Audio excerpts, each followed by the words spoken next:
สหพันธ์แม่หญิงเมืองสนะสมบูรณ์เปิดกองประชุมครบคณะกรรมาธิการเพื่อความก้าวหน้าของแม่หญิงแม่เด็กขันเมือง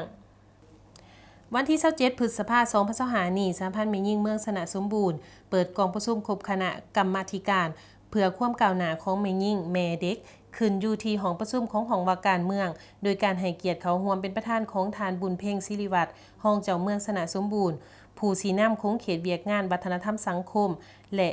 การปกครองเมืองทั้งเป็นประธานคณะกรรมาธิการเพื่อความก้าวหน้าของแม่หญิงแม่เด็กขันเมืองเขาร่วมมีทานนางพุทธสอนเกตมาลาประธานสหพันธ์แม่หญิงเมืองมีบรรดาทานคณะกรรมาธิการเพื่อความก้าวหน้าของแม่หญิงแม่เด็กเมืองสนะสมบูรณ์เขาร่วมในกองประชุมทานนางพุทธสอนเกตมาลาประธานสหพันธ์แม่หญิงเมืองให้เกียรติผ่านหางบทสรุปครบคณะกรรมการเพื่อความก้าวหน้าของแม่หญิงแม่เด็กระยะ1 ปีผ่านมาเมืองสนะสมบูรณ์ประกอบมี47บ้านมี2ชนเผ่าคือชนเผ่าลาวและชนเผ่ากะต่างมีประชากรทั้งหมด 81,251 คนหญิง 42,024 คนเด็กในเกณฑ์อายุ0 5 2 ปี 13,614 คนในเกณฑ์อายุ3 5 4 ปี 2,420 คนประชากรในเกณฑ์อายุ3 5 5 ปีมี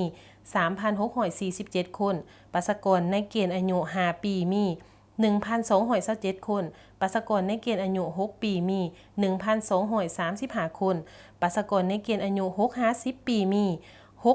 6,647 คนประชากรในเกณฑ์อายุ11-54 ปีมี